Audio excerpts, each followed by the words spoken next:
शुरू करते हैं आज की क्लास। टॉपिक जो हमारा हम लोग लेके चल रहे थे वो है अलजबरा।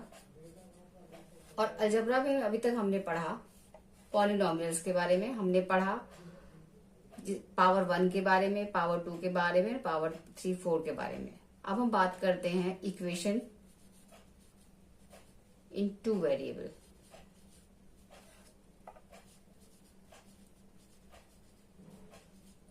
इससे पहले जो हमारी इक्वेशंस थी वो एक वेरिएबल में थी, अब हमारी इक्वेशन जो है उसके वेरिएबल 2 हैं। और इस तरह की इक्वेशन की जनरल फॉर्म जो होती है वो होती है ax plus by plus c is equal to 0। इसमें 2 वेरिएबल हैं। इससे पहले वाली में x सिर्फ होता था, x स्क्वायर होता था, x क्यूब होता था, x की पावर 4 होती थी। बट इस वाले में x भी है और एक दूसरा वेरिएबल जो है वो y भी है। तो इसमें 2 वेरिएबल हैं और इन वेरिएबल्स के साथ कुछ नंबर मल्टीपल में हैं, जैसे x के साथ a है, y के साथ b है और c है जिसमें कोई वेरिएबल नहीं है। तो ये जो a, b और c है ये r को बिलोंग करते हैं और इसकी वैल्यू कुछ भी हो सकती है। तो इस तरह की इक्वेशन जो होती है जनरल फॉर्म होती है जिसमें 2 वेरिएबल होते हैं। इस चैप्टर में, इस एक्सरसाइज में हम इस तरह के वेरिएबल्स के सॉल्यूशन के बारे में बात करेंगे। तो जैसे कि हम देख रहे हैं कि इस इक्वेशन में 2 वेरिएबल हैं। इसके अकॉर्डिंग अगर 2 वेरिएबल हैं तो इक्वेशन भी 2 ही होनी चाहिए, तभी आप इस x और y की वैल्यू निकाल सकते हैं। एक इक्वेशन से हम दोनों वेरिएबल की वैल्यू नहीं निकाल सकते। तो एक और दूसरा वेरिएबल भी एज्यूम कर लेते हैं।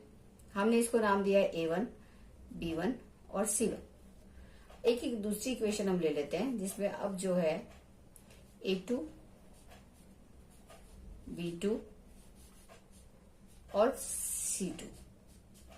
इसमें जैसे आप देख पा रहे हैं कि x और y जो है दोनों में कॉमन है, यानी दोनों में ही वेरिएबल x और y है। इसमें जो है इसी तरह से a2, b2 और c2 जो है वो r को बिलोंग करते हैं।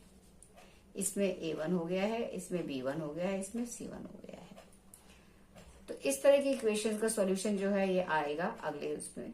तो इसको समझने से पहले हमें समझना पड़ेगा कि हम इसको सॉल्व कैसे कर सकते हैं। तो बिना सॉल्व किए, इसके सॉल्व करने के बहुत सारे तरीके हैं जो अगली क्लास में आपको बताऊंगी। पहले हम बात करते हैं कि बिना सॉल्यूशन किए हम इसके वेरिएबल के बारे में कुछ बातें जान सकते हैं। तो इसके लिए क्या करना होगा, हमारे पास 3 कंडीशन है। 1, पहली कंडीशन के बारे में अगर हम बात करते हैं तो पहली कंडीशन में जो हमें इसकी वैल्यू निकालेंगे, इसके जो साथ में मल्टीपल है उनकी। तो x के साथ में मल्टीपल है a1। इसी तरह से दूसरी इक्वेशन में जो x के साथ वेरिएबल है वो है a2। इसी तरह से y की अगर बात करें तो ये है b1 और y के साथ दूसरा कोफिशिएंट है b2। ये वैल्यू हम निकालेंगे और उसको फाइंड आउट करने की कोशिश करेंगे। अगर ये वैल्यू आपस में इक्वल नहीं है, अगर ये वैल्यूज आपस में इक्वल नहीं है तो इसका मतलब होता है कि इस तरह के सम्स का, इस तरह की इक्वेशन का जो होगा एक यूनिक सॉल्यूशन होगा।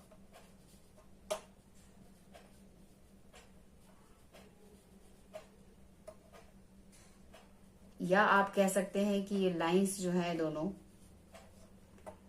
इंटरसेक्ट करेंगे, एक दूसरे को इंटरसेक्ट करेंगी। या आप ये भी कह सकते हैं कि ये कंसिस्टेंट पेयर ऑफ इक्वेशन है। तो ये डिफरेंट तरीके से पूछा जा सकता है आपसे कि आप बताइए कि ये यूनिक सॉल्यूशन है या नहीं है। तो आप इस तरह से चेक करेंगे, या ये लाइन आप एक दूसरे को इंटरसेक्ट करेंगी कि नहीं करेंगी, या इसमें से कुछ इक्वेशंस दी जा सकती हैं और पूछा जा सकता है इसमें कौन सा कंसिस्टेंट पेयर ऑफ इक्वेशन है। उस केस में आप ये वैल्यूज निकालेंगे और सिर्फ इसी से आप बता देंगे, आप विदाउट सॉल्यूशन, कि इसका कोई सॉल्यूशन होगा कि नहीं होगा। ये पहली कंडीशन है। अब बात करते हैं दूसरी कंडीशन की। दूसरी कंडीशन के हिसाब से हम वैल्यू निकालेंगे फिर से a1, A2 B1 B2 और इस बार निकालेंगे हम C1 और C2 की भी वैल्यू।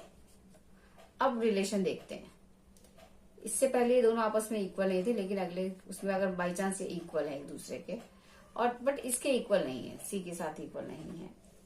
इस केस में जो होगा ये इंडिकेट करता है कि ये लाइंस पैरेलल होंगी आपस में। अगर लाइन पैरेलल होंगी, आपस में इंटरसेक्ट नहीं करेंगी, इसका मतलब इसका कोई सॉल्यूशन नहीं निकलेगा। और इस तरह से ये कंसिस्टेंट पेयर ऑफ इक्वेशन था, तो ये वाला जो होगा ये हो जाएगा इनकंसिस्टेंट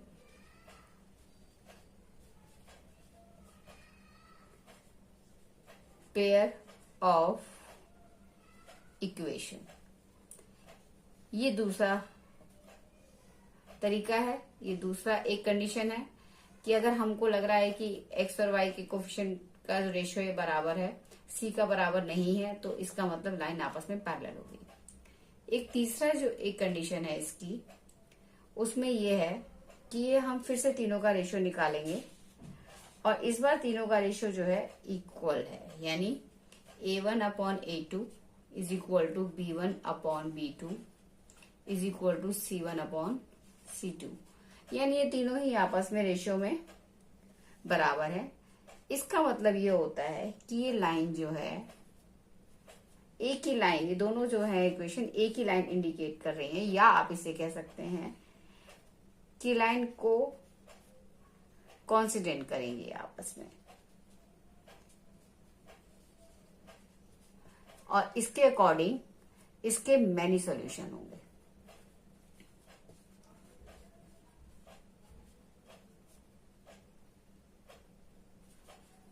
तो आप देख सकते हैं कि विदाउट सॉल्व किए, बिना सॉल्व किए, आप सिर्फ इक्वेशंस के कोफिशिएंट के बेस पे बता सकते हैं कि क्या दोनों लाइन्स एक दूसरे को इंटरसेक्ट करेंगी, या वो आपस में पैरेलल होंगी, या वो दोनों मिलके एक ही लाइन को इंडिकेट कर रही हैं। तो ये एक बेसिक था जिससे हम लोग बिना सॉल्यूशन के इसको पता लगा सकते हैं। क्वेश्चन दोनों तरह से आ सकता है। आपसे ये पूछा जा सकता है कि ये इक्वेशन दी गई है और आप बताइए वो कौन सी कैटेगरी में आती है, या आपको ये कैटेगरी दी जा सकती है और कहा जाता है कि आप इस तरह की इक्वेशन, एक दो पेयर ऑफ इक्वेशन बना के दिखाइए। तो उम्मीद करती